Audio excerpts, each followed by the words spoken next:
አሰላሙ አለይኩም ወራህመቱላሂ ወበረካቱ። ውድ ቻናሌ ቤተሰቦች እንዴት ናችሁ? እንደምናችሁ? እኔ ሁሉ ሰላም ነው።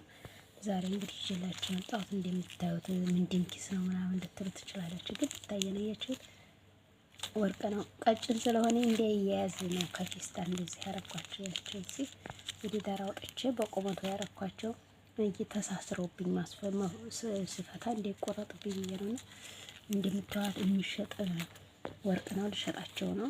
ሽጬ ቀለበት ልገዛባቸው ፈልጌ ነችን አስመዝኛት ነበር። 1.14 ግራም ናት። እንደምታዩት በጣም ታምራለች። ሽጬ ቀለበት መግዛት ስለፈለኩ ነው። እንደምታዩት እችን ትመስላለች። ቆይ እየቻት እችን ትመስላለች። 21 ካራት ናት። 1.14 ግራም ናት። እቺ ናት እንትኗ። አሁን ወርቅ ትንሽ ቀነስ አድርጓል። 470 ድርሃም ሆኗል 21 ካራቴ። ይችኛይቱ ደግሞ እንደምታዩት እቺ ናት። ከካሜራው ላይ ነው ምንድነው እንትን የምትለኝ ማለት ነው። እቺ ናት እንደምታዩት እቺ ናት። የስስዋ ነው እንትኗ ሲታያችሁ ካሜራው ነው እንትን መልኩን እንትን የሚልብኝ እንጂ 21 ካራቴ ናት ማለት ነው። እቺኛይቱ 18 ናት። በጣም ትንሽ ናት። እቺ እንኳን 1 ግራም ራሱ አልሞላችም። 86 ግራም ናት።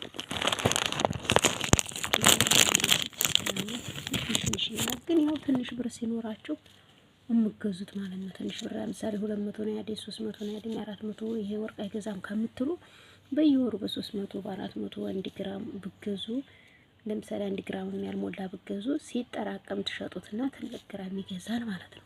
ይቺ እንደምታዩት ግራሟ ከዚህ አጽፌባታለሁ 86 ግራም ናት። ይቺ ማለት ነው።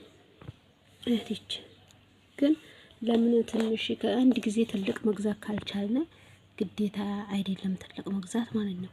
አሁን ይቺ እነዚህ ሁለቱ 2 ግራም ከምናምን ይሆናሉ ማለት ነው። ስለዚህ ሸጣቸውና 1 ግራም ቀለበት 1 ከምናምን 2 ግራም ቀለበት መግዛት ይችላሉ። ስለዚህ በየወሩ ትንሽም ቢሆን ግራሙ ብንገዛቸው ትንሽ ነው ብለን ባንነቃቸው ብንገዛቸው